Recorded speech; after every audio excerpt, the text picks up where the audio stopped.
Hello friends, मैं अंजलि और आप सबका आश्रम स्टडी चैनल पे बहुत बहुत स्वागत है। आज का जो हमारा लेक्चर है वो पॉलिटी के कुछ क्वेश्चंस के ऊपर है। तो इसमें लिखा हुआ है, पहला क्वेश्चन पे हम चलते हैं। पहला है, भारत है एक। भारत क्या है? एक धर्मनिरपेक्ष राष्ट्र है, हिंदू मुस्लिम राष्ट्र है, हिंदू राष्ट्र है। देखिए, भारत क्या है? वो धर्मनिरपेक्ष राष्ट्र है। इसका मतलब क्या होता है? यहाँ पे जो राज्य होगा उसका कोई एक निश्चित धर्म नहीं होगा, यानी सभी धर्म उसके लिए बराबर होंगे। मान लीजिए हमारे प्राइम मिनिस्टर मोदी हैं, ऐसा नहीं कि उनका एक पर्टिकुलर धर्म के लिए वो जो भी नियम कानून बनाएंगे उसके लिए बनाएंगे। उनके लिए सभी धर्म क्या है? बराबर हैं, उनका कोई धर्म नहीं होगा। इसीलिए इसका करेक्ट आंसर क्या है? ए है। सेकंड है, भारत को गणतंत्र क्यों कहा जाता है? तो हम पहले गणतंत्र के मतलब समझते हैं। देखिए, गणतंत्र का मतलब होता है कि जहाँ पे वंशानुगत शासक ना हो और वहाँ पे जो शासन करे, यानी शासक जो, उसका एक चुनाव हो। ठीक है, यानी कि एक निश्चित अवधि के लिए चुनाव हो। तो इसका जो करेक्ट आंसर होगा वो डी हो जाएगा, क्योंकि यहाँ राज्य का प्रमुख निर्धारित अवधि के लिए निर्वाचित होता है। तो इसका करेक्ट आंसर क्या होगा? डी होगा। यहाँ पे ऐसा नहीं है कि जो राष्ट्रपति है उसका पुत्र राष्ट्रपति, फिर पुत्र का पुत्र राष्ट्रपति। यहाँ पे एक निश्चित अवधि के लिए, यानी 5 वर्ष 6 वर्ष के लिए जो शासक होता है वो निर्वाचित होता है। इसीलिए इसका करेक्ट आंसर डी हो जाएगा।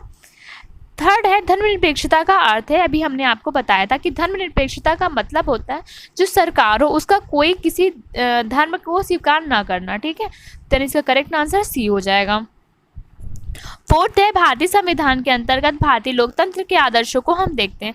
देखिए, भारतीय लोकतंत्र के आदर्शों को हम प्रस्तावना में देखते हैं। इसमें 3 प्रकार की न्याय की बात कही गई है और 5 प्रकार की स्वतंत्रता की बात कही गई है हमारे प्रस्तावना में। तो इसीलिए इसका करेक्ट आंसर क्या हो जाएगा?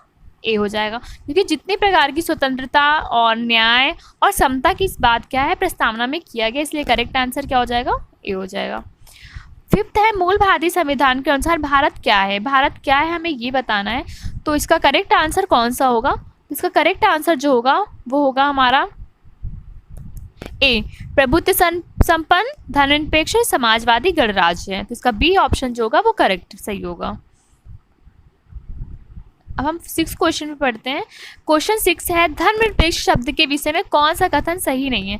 तो पहले हम बात करते हैं धर्मनिरपेक्ष शब्द के अर्थ में। देखिए, धर्मनिरपेक्ष जो शब्द है वो प्रस्तावना में 1976 में 42वें संविधान संशोधन द्वारा जोड़ा गया है। ठीक है, मूल जब प्रस्तावना बना था उसमें ये शब्द नहीं था।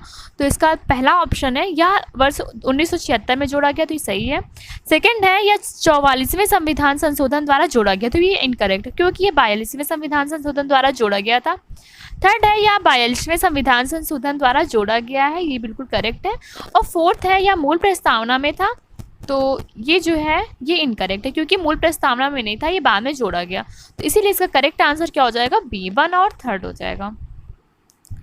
7th है, कल्याणकारी राज्य का उद्देश्य क्या होता है? देखिए, कल्याणकारी राज्य का उद्देश्य होता है जो कमजोर वर्ग के लोग हैं उनके लिए भी कल्याण का प्रबंध करना, उनके लिए भी ऐसे रूल बनाना जिससे उनका कल्याण हो सके। इसीलिए इसका करेक्ट आंसर क्या हो जाएगा? बी हो जाएगा। 8th क्वेश्चन है, भारतीय संविधान की प्रस्तावना के सिलसिले में कौन सा क्रम सही है? तो जो इसका क्रम है वो होगा सार्व, डी होगा। देखिए, पहला क्या है? सार्वभौमिकता का वर्णन होता है, फिर समाजवादी का, फिर धर्मनिरपेक्ष का, फिर गणतंत्र का। तो इसका करेक्ट आंसर क्या हो जाएगा? डी हो जाएगा। 9वां है, प्रस्तावित मूल संविधान में कुल सदस्य का विभाजन किस प्रकार होना निश्चित हुआ? देखिए, जो मूल संविधान थे उसमें टोटल 389 सदस्य को होना था। ठीक है, तो उसमें से 292 जो थे वो ब्रिटिश प्रांत के थे।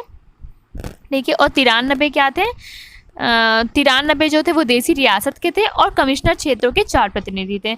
इन सबको मिलाकर कुल कितने सदस्य हो गए? 389। ठीक है, यानी टोटल 389 थे, उसमें से 292 ब्रिटिश के थे, ब्रिटिश प्रांत के, 93 देसी रियासत के और 4 जो थे मुख्य कमिश्नर क्षेत्रों के थे। इसका करेक्ट आंसर क्या हो जाएगा? डी, यानी उपयुक्त सभी हो जाएगा। 10वां है, कैबिनेट मिशन योजना के अनुसार संविधान सभा में कुल कितने सदस्य थे? तो संविधान सभा में 389 सदस्य थे, उसमें से 200 जो ये हमने बताया नहीं कि 292 किसके थे? 200 ऐसे 389 थे, 292 ब्रिटिश प्रांत के थे, 93 जो थे देसी रियासत के थे और 4 जो थे वो कमिश्नर क्षेत्र के थे, यानी टोटल मिलाकर 389 सदस्य थे। ये हमारा कैबिनेट मिशन ने बताया कि हमारे लिए इतने सदस्य होना जरूरी है। तो इस प्रकार जो है हमारा जो लेक्चर है वो यहीं पे समाप्त होता है। तो आप तो क्या करिएगा, जो लाइक है उसको लाइक कर दीजिएगा बटन पर दबाकर, और शेयर और सब्सक्राइब कर दीजिएगा हमारे चैनल को, और जो बेल आइकन है उसे प्रेस कर दीजिएगा जिससे आगे आने वाले